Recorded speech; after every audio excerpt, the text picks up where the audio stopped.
This is really the best passive income model. You got a one-time sale. You get recurring income every single month. You don't have to deal with any of the traditional headaches. And when you think about it, this asset is literally the only thing that lasts. What's going on, everybody? I'm Chris Naugle, your host for the Money School podcast, and I've got a really special show, one that I think all of you are going to enjoy because I've got an awesome guest. I've got a real geek on hand today. I've got Mark Podolsky, the land geek, with me today. Now, check this out. Like Mark, depending on what circles you're in, but he's viewed as the number one land flipping guy or land flipping geek, as his name would apply, in this country. But check these stats out. Since 2001, Mark's completed over 6,000. I can't even count that high. 6,000 raw land deals with an average return on investment. I wish I had one of those drum roll things of over 300% on cash purchases and over 1,000%. I mean, come on, this is starting to sound too good to be true. Over 1,000% on land deals that he has financed, which is, I think, such a perfect topic for all of you. This is the Money School podcast, but it's also a podcast where you all come to learn how to make money. So today we're going to talk about how you can make 300 to 1,000% return, but I'm also going to take this thing to another level of how there's a massive need right now for what Mark's getting and what Mark's students are getting in the Private Money Club. So Mark, what's happening? Chris Naugle, it's so good to see you, brother. You so too. Good. Thanks for that intro. Absolutely. So, I thought, a lot of people don't quite understand what you do, like the land development, the land flipping. So Let's just take people back in time a little bit to kind of how you stumbled upon this and then how you went from humble beginnings to, over 6,000 deals. Like, let's hear it. Yeah. So if we rewind the tape to 2000, I was a miserable, micromanaged 45-minute commute to work and back investment banker, specializing in mergers and acquisitions with private equity groups. And Chris, it got so bad for me, I wouldn't get the Sunday blues anticipating having to be back at work on Monday. I'd get the Friday blues anticipating the weekend going by really fast and having to go back to work on Monday. So my firm hires this guy. He's telling me that as a side hustle, he's buying up raw land, pennies on the dollar at tax deed auctions. He's flipping them online and he's making a 300% return on his investment. And Chris, I'm looking at companies all day long, and a great company, has 15% EBITDA margins or free cash flow. Average companies, 10%. I'm looking at companies all day long, less than 10%. So I don't believe him. I've got $3,000 saved up for car repairs. I go to New Mexico with him. I do exactly what he tells me to do. I buy 10 half-acre parcels, an average price of $300 each. I flip them online, and they all sell for an average price of $1,200 each. It worked, 300%. So I took all that money and went to another auction. And this is in Arizona where I live. And again, it's 2000. There's no one in the room. And I'm buying up lots and acreage for nothing. I sell all that land. I made over $90,000 cash. So I go to my wife and she's pregnant. I said, honey, I'm going to quit my job and become a full-time land investor. And she says, absolutely not. So I said, okay. So it took about 18 months for the land investing income to exceed the investment banking income. And then I quit. I've been doing it full-time ever since. And I absolutely love it. I love that you come from the investment banking world, because when I was a financial advisor, I remember reading book after book about Lazard Frères and all these massive investment banking houses, because I'm thinking, hey, like the next level for me is let me become an investment banker. But then I started actually researching what investment bankers do. It wasn't all the fun stuff that I thought that they did. It was literally sitting in front of computers, staring at data and numbers day in and day out. And then when you got a deal, it was working like all night long, trying to make the deal happen and get all the stuff done. And I'm like, you know what? Maybe this isn't the industry for me. And it's interesting that, because investment bankers, well, they can, and a lot do make stupid money, but you're not making 300% on your deals you're getting, like you mentioned, which is what I love. So like when people think about this, can you just walk them through, like, what does a deal look like? So I know you mentioned it, you made it sound too easy. And I know some of the audience is thinking, wait a second. So I just go to an auction, I buy a raw piece of land, I put it on Craigslist, and I make 300%. There's got to be more to it than that. Yeah. That model really doesn't work anymore. So I'll walk you through the model that we do today. So Chris, where you live right now? Buffalo, New York, unfortunately. You're in Buffalo, New York. Okay. I'm going to assume you own 5 acres of raw land where I live in Arizona, and you owe, say, $200 in back taxes. So you're advertising two important things. I mean, number one, you have no emotional attachment to the raw land. You're in New York, properties in Arizona. And number two, you're distressed financially in some weird way. Because when we don't pay for things like our property taxes, we don't value them in the same way. As a result, the county treasurer keeps sending you notices saying, Chris, if you don't pay your property taxes, you're going to lose that property to a tax deed or a tax lien investor. So all I'm going to do is look at the comparable sales on your 5-acre parcel for the last 12 to 18 months. I'm going to take the lowest comparable sale. Let's say it's $10,000. I'm going to divide by 4, and that's going to get me what Warren Buffett would call a 300% margin of safety. So I'm going to send you an actual offer for $2,500. Now you accept it. Why? Because for you, $2,500 is better than nothing. In reality, 3 to 5% of people will accept your quote unquote top dollar offer. But now that you've accepted it, I just have to go through some due diligence or in-depth research, confirm you still own the property, confirm the back taxes are only $200, confirm there's been no breaks in the chain of title, no liens or encumbrances. And all this can be done very easily. You can go traditionally through a title company. I pay about $11 for my team in Jamaica. They're connected to an American title company. So, but anything over $5,000, I would just close traditionally.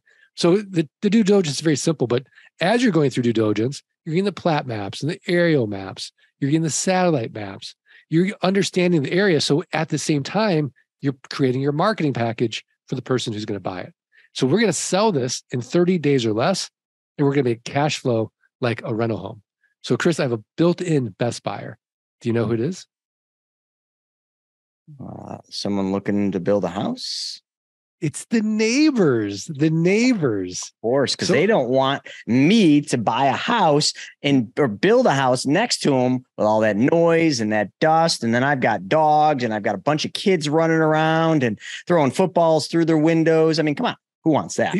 Exactly. So I'm going to send out a neighbor letter saying, hey, here's your opportunity. Protect your privacy, protect your views, know your neighbor. Now, if the neighbors pass, I'll go to my buyers list. The buyers list passes. I'll go to, like you mentioned, I might go to Craigslist. It's the 15th most trafficked website in the United States. I'll go to one that is even bigger called Meta or Facebook, the buy-sell groups in the marketplace. And then I'll go to the lands. This is where people are looking for land on their own. So you got landmodo.com, land.com, landandfarm.com, landsofamerica.com, landflip.com, landhub.com. These are platforms where people buy and sell raw land every day. But the secret is I'm going to make it irresistible. So all I'm going to ask for is a $2,500 down payment for someone to control that 5-acre parcel that was owned by you. And then I'm making a car payment. Let's say $197 a month, 9% interest in the next 84 months. So I get my money out on the down payment. I could go 6 to 10 months out. And now I'm getting $197 a month at 9% interest for the next 84 months.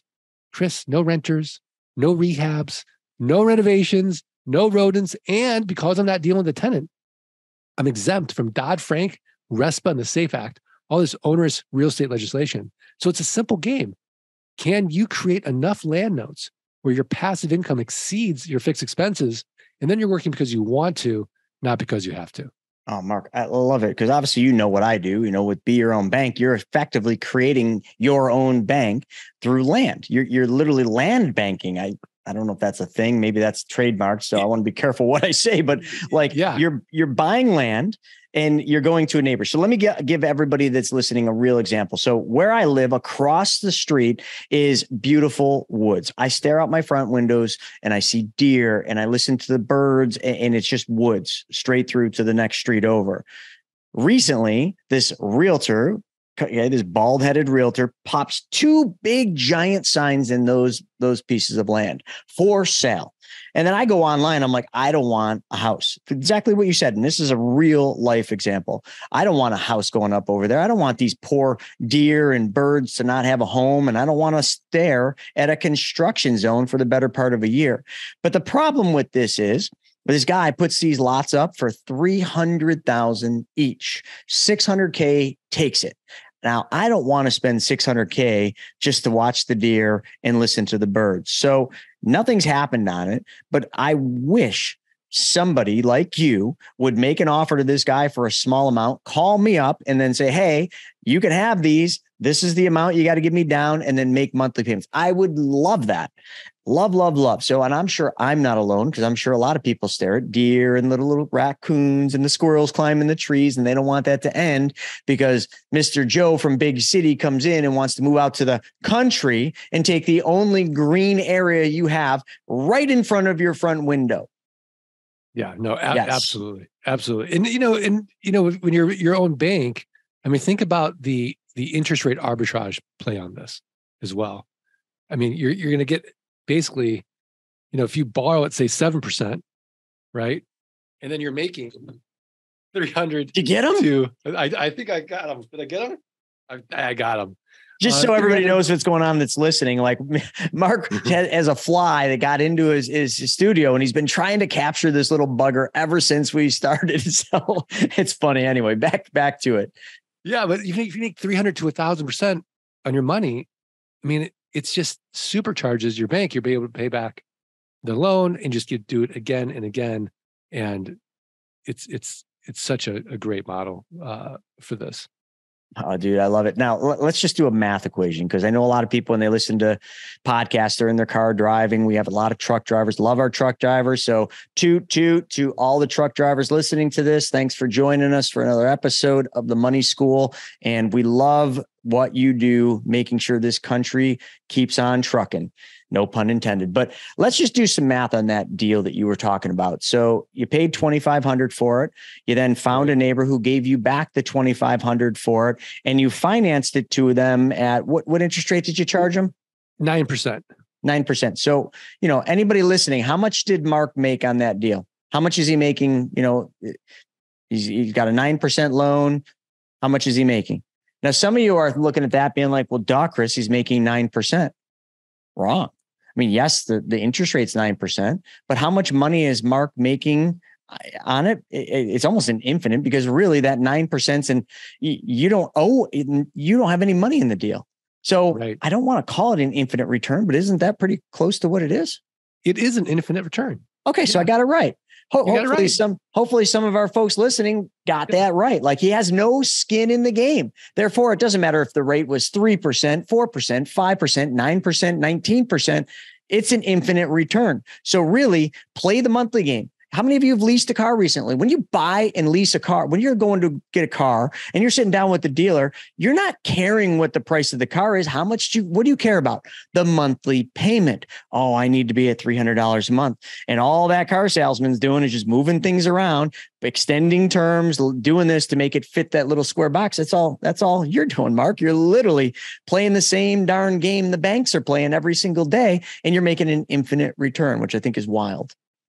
No, you really hit it on the head. Absolutely. It's just such a simple game here that you're playing. It's such an easy game. And one of the things I do want to hit is, a lot of people listening to, well, here, actually, before I get into that, Mark, what's the normal price that your students are paying for the land they're buying? It's a great question. So this morning I went to some of my clients and I just asked them for some wins. So I'll just read off to you. We had a great week and a half with 3 sales. Bought for $880, sold for $4,000. Bought wholesale for $850 and sold for $4,030.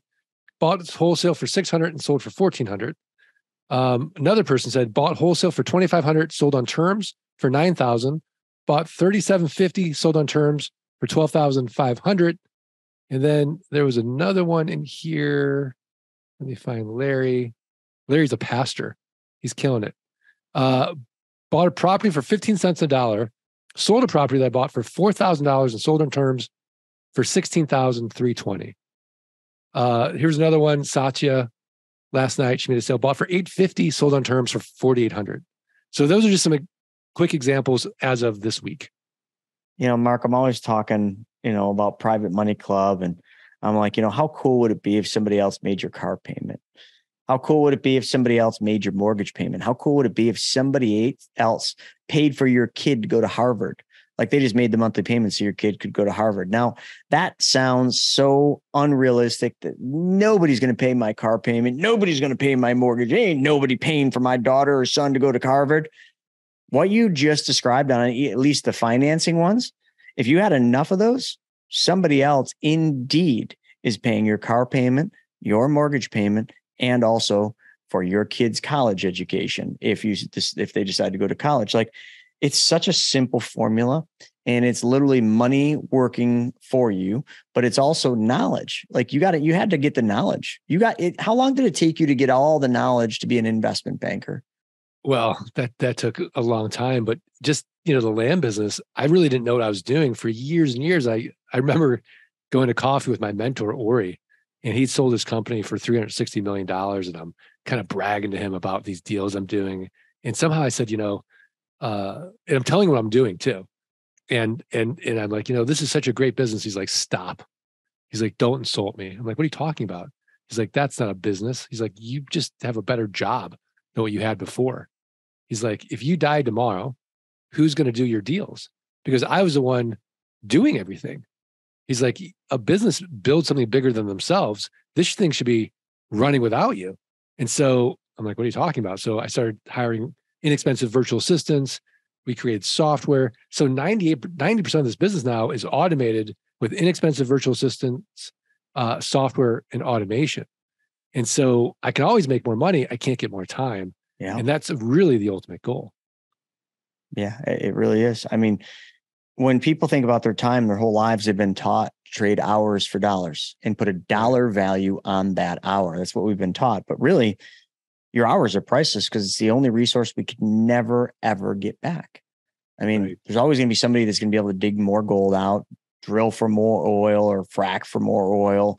I mean, if you think of all the resources out there, there's always a way to get more of them, except for time. There just is no way to get that back. So in the wealth game, in the game of life or your financial journey, I think the number one thing people need to realize is you're in a game to acquire more time or to take more time back. And the only way to do that is, like you just mentioned, create a business that actually produces money without your time, or have your money working for you. Because there's two sides to this, Mark. And I'm going to put the screen up for anybody that's watching. I kind of want to do a little dialogue. I mean, sure. When I was on your podcast, we were talking a lot about like some of the struggles that some of your students have, because I'm always trying to solve people's problems. And I think one of the things we identified is, well, a lot of my students, they want to do more deals, but they got to have more money. And what was the average, just one more time, what was the average amount of a student's deal? I mean, I would say it's like $2,500. $2,500. So any of you listeners, I want you to think about all of you. How many of you have $2,500 sitting lazy on the sideline somewhere? Maybe you've got it in a 401k, equity in your home. Maybe you just got money sitting in the bank. Maybe you even got it under your pillow. I mean, I don't even want to know why, but maybe you do. Like, imagine if that money could be lent to one of Mark's students on one of their deals. So now it's your money going to work for you. They're paying you interest on that money. They make the deal. Let's just say it's $2,500, and then they, do a land deal where they finance it. They finance it to the neighbor. Neighbor gives them $2,500 back. Now they got their $2,500 back, and now they're getting a check. So let's just pretend they don't give your $2,500 back because you don't want it back. They just continue to make the payment. Who's paying you that interest? Well, it's the person that financed the deal, and then they're just making a spread. So like, you see how this game can be played? You can do this so many different ways. And I think a lot of people, what holds them back from doing something, because there are some people listening, they're like, oh, I wish I could do that. And someday when I have $2,500, I'm going to get into my first deal, or when I have 10 grand or whatever it is to get into your program to actually learn how to do this, like whenever I have that, I'll do that. Well, why would you wait? Like I'm 46 now, and I hit this epiphany in my life. Mark, I don't know if you've ever had this, where you hit a point where your whole life you've been saying, when this happens, I'm going to do that. When I have this, I'm going to do that. For me, it was always this poster that was on my wall as a child. It was a Porsche 911 Carrera in 1997. And for my entire life, I'm like, oh my God, when I do this, I'm going to get that car. And then even as of recently, me and my wife were talking, and she's like, well, I kept saying, oh, I want to get that car. And she's like, well, when we build the pool house and you have a garage to park it in, then you can get the car. And I one day it just hit me on a run. And I said to myself, I said, my whole life, the things that I've really wanted, I've put off for some silly reason. Like, in this example, like, oh, now I got to wait another 3 years for a pool house to get built. And then when the pool house is built, then I'm sure I'd come up with another reason to kick the can. And I finally just said, I'm done kicking the can. And I bought the car, and I found a way to buy the car, but somebody else just pays for it. Like we're talking here. So folks, like, stop putting life off, stop putting dreams off, stop putting things off because you make an excuse. Life can, be so much better if you just start living for the day, because you don't know if tomorrow is guaranteed. And like what Mark did here, his wife said, oh, you're not quitting your job. Let me just ask you, Mark, do you kind of wish she would have said, yeah, go ahead, quit your job and do this earlier? How would you think you'd be any further ahead if you would have started earlier? Yeah, absolutely. Now, I get it. 6,000 deals. I mean, how much further ahead do you need to be? Yeah. I mean, I do think there's, I could be impulsive. I didn't want to put my family at risk. I think it was a smart way to go because of the uncertainty. But if I didn't have a family and I didn't have dependents, I absolutely would say you should quit your job. So if you're young and you can live on ramen, you should go for it. But if you got dependents and, my wife didn't work, I thought it was a more responsible way to go. Absolutely. Well, it's certainly responsible. And I respect that. So kind of talking a little bit about this, like, what is the process if someone wanted to do this? And can this be like a part-time job or even a part-time job? Yeah, absolutely. And I hate to call it a job, but that's just what resonates with people. Yeah. No, it's a great side hustle. So an hour a day, 2 hours a day focused, maybe in the morning, maybe at night, and you just follow the recipe, you absolutely can move the needle in your life. I've seen it again and again. A good example is Roberto Chavez. He started 4 years ago. He was a corporate attorney in El Paso and didn't love it. So he started his land business on the side, doing it part-time. And his first year, he got to $10,000 a month of passive income. His second year, I think it was like $18,000 a month. And now it's starting to get close. Third year was like over 28,000. And he went from 5 days down to 3 days. And then now he's over 40,000 a month. He quit his job. He's traveling the world with his wife. They've got a baby on the way. And so he can just work when he wants, where he wants, with whom he wants. And he's solved not just his money problems, but also his time problems. I feel like I missed something there. Where does he live? El Paso. Okay. Interesting. So what you teach, does it work anywhere? Like, does it work anywhere? Does it work outside the US? I mean, well, no, I teach US. There's so much, there's billions of acres of land in the US. You, me, a million people could be in this niche. We'll run out of money before we run out of deal flow. And you couldn't think of a more unsexy niche. You won't go on HGTV or the DIY network and say, flip this land. The before pictures raw land, the after pictures raw land. So, it's just one of those crazy things that it's just, you can do it from anywhere in the world with an inexpensive laptop and an internet connection. You can just give someone a limited power of attorney. You get a virtual mailbox. You can do it, but I don't teach any other land acquisition strategies other than US. And really, as far as government risk, like, there's deals in Costa Rica. I don't know. You can do deals in Mexico. It's just, there's just more risk. Your real estate business lives and dies by the network and the connections that you make. After all, your network, well, it's your net worth. That's what you always heard, right? If that's an area where you desire improvement, well, Private Money Club, it's for you. PMC saves you precious time and money by bringing the real estate world, well, right to you, right in the palm of your hand. So get in on the action like so many others have by going to privatemoneyclub.com and sign up. I ask that just because I do get people all the time like, oh, what do you think about investing in Canada? And what do you think about investing in Mexico? And, and I'm always thinking, I'm like, is there something wrong with investing in the States? Like, is there some reason? Like, did you take a vacation down there and you're just like, oh, this is way better?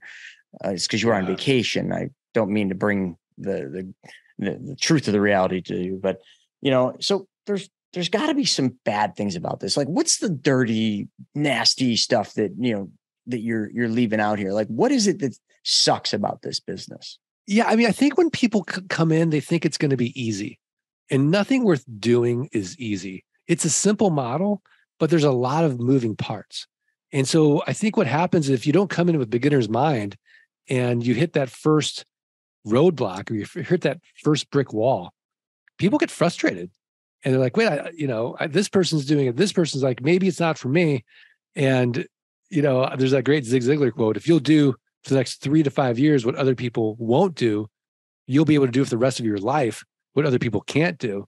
And it's not 3 to 5 months, it's 3 to 5 years. So I think, that's sort of like the things, like someone listened to me on the podcast, like, oh, Mark makes it sound so easy. It's not easy. This isn't get rich quick. This is get wealthy slow. And so if your mindset is, hey, if I don't do a deal in 3 months, this thing doesn't work, then yeah, it's not going to work. But, so I would say that's the first issue is, do you have grit? The second one is an environmental issue.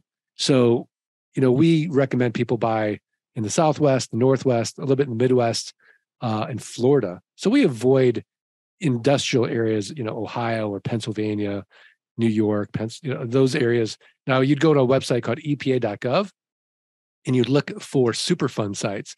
So you just want to make sure you're not buying into Superfund site because then you're responsible for what could be potentially millions of dollars of cleanup on that. So I would say those are the two biggest risks. And like, what does it cost to get into this game? I mean, I guess, is there marketing? Like, do you have like a set budget someone should anticipate before entering this business? Yeah, I did a podcast on this. We kind of all agreed like $500 is the minimum. You can do a deal for $500. So that's everybody. That's everybody. Yeah. I think that it's easier if you got $5,000, but you could definitely get started with 500. Wow. Well, I mean, whether it's 500 or 5,000, I mean, if someone was looking to get in to make 300 to 1,000% return, that doesn't seem like a high barrier of expense to enter this world. And the only expectation they need to have is that it's get wealthy slow. It's going to take a couple of years to build it up, but doesn't mean that, those testimonies you were reading doesn't mean that, they're not going to make money along those ways. It's not like they're going to wait 2-3 years and make nothing. And then all of a sudden it just flips on. They're building up, right? No, absolutely. Absolutely. I mean, it just depends on them. And, sometimes it's just learning curve. Some people get it faster than others. Others, it takes a little bit longer, but on a long enough time scale in this model, everyone gets paid. Everyone gets paid. And out of all the deals you've done, like, what would you say the percentage of them that go to the neighbors? I mean, do you think that's like, you mentioned that's like the easiest? Yeah, I mean, that's the easiest. I would say it depends on the market. For our business, it's probably 15% are going to the neighbors. Pretty good. Yeah. And, like let's say somebody gets into a land deal, they put it under contract. Can they get out of it? So, yeah, I mean, absolutely. So when you're doing due diligence, you've locked up that parcel, but then you have an out with our contract. Do you ever like start getting gauging interest of the neighbors in that when it's under contract? Absolutely. Yeah. You can start gauging interest in lots of different ways, just to test the market. In fact, I'm just thinking, if it's 15% or so, somewhere around there, and you just put a bunch of property under contract and you immediately have a process or VAs that will go out and hit all the neighbors. If it's 15%, I mean, you could probably do some damage within that due diligence period. And any of them that don't work, you're just like, all right, well, maybe I'm just not going to continue forward with this. I'm not saying that's a good business model. And I would be pretty pissed if I was the person on the other end of that contract. But just saying, I mean, like if you're playing the math, I mean, you could play the law of numbers. Yeah, no, absolutely. Absolutely. But I think one of the benefits is you want to be able to close quickly. So it takes about a day to do due diligence, and then we want to say, hey, we'll close in 7 days, because certainly, you don't want someone else to bid over you in this, and then you lose the deal because of speed. Yeah. I mean, the thing you got to understand is I'm in New York, and I can't even fathom any deal, including a land deal, closing in 7 days. We're an attorney state here, and nothing happens quickly. So the states you're talking about, most of them are title states, I would assume. Yeah, absolutely. And because it's land, there's less moving parts with it. Now, here's another question I got thinking of. Let's say, some of those students you were mentioning that bought the land and then they did a finance deal. Let's just say the person they did the finance deal with just stops making payments. Then what? So we use a land contract and not a deed of trust. So in a land contract, the asset remains in your ownership until that borrower has paid off their promissory note. And so if they default, they've got 30 days to cure their default. And within 30 days, if they don't cure their default, you keep their down payment, you keep their monthly payments. You've lowered your cost now. So now your cost basis is even lower. You resell it again, and you extend out your return on investment with no costs of foreclosure. Wow.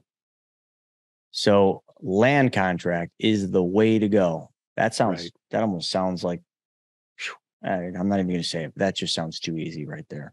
But I guess it would be, I mean, since you never give up ownership, then all of a sudden, it's just not hard to take it back. Isn't there a lot of landlords that will do land contracts when they sell the land to a Burger King or, a big fast food restaurant? I've heard of that before.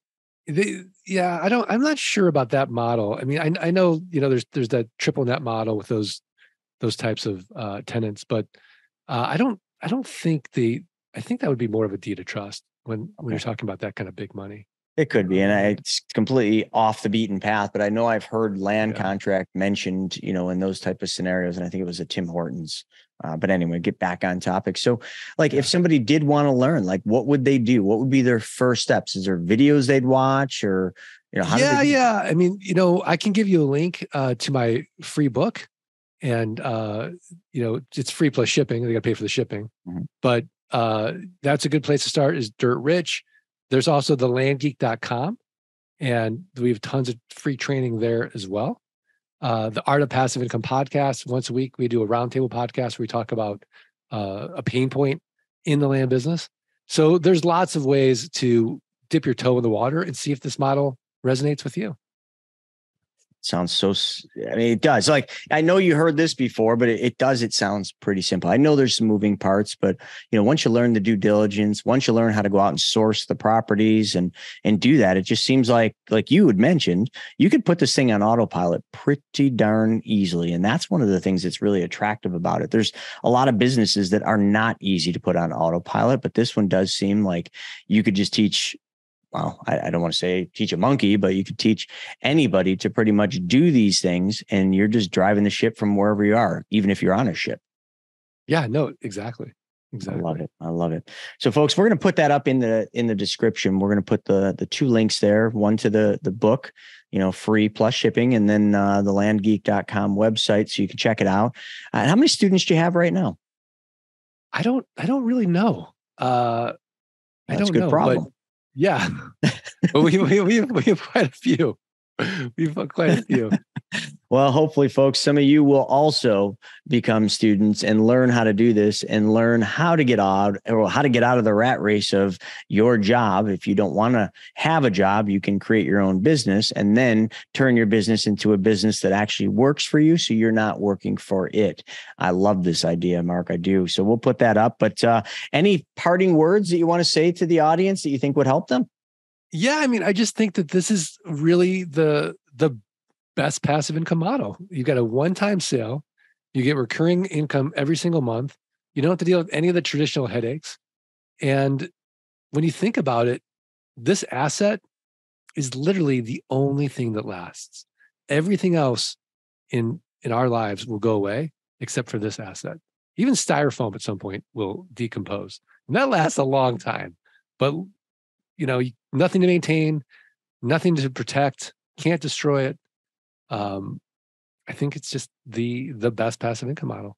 It sounds pretty darn good. And I got one parting visual that I want Mark, you, as well as everybody listening to think about. So remember earlier, Mark was joking about the before and after pictures. You've all seen HGTV where there's like the beat up house from before and then after. It's like just a beautiful spectacle. So in this world, Mark, this could work for marketing. You got the before photo, which is the land with the trees and the grasses, and the after photo, the land with the trees. But then there's a bunny rabbit sitting on a tree. I'm telling you, man, that's the marketing. Who knows? It probably wouldn't work anyway, but it sounded pretty funny. Mark, thanks so much for joining me today on the podcast. Chris, thanks so much for having me. Appreciate it. Oh, my pleasure. Folks, I hope all of you enjoyed this. I know it was short. It was sweet. It was right to the point. But come on, does it need to be any more complicated? Because it's not. And unless you make it complicated, the first thing you do, go to the website, get the book, and figure out if this is the right path for you. Thanks for joining us for another episode of the Money School Podcast. Until next time, have a good day.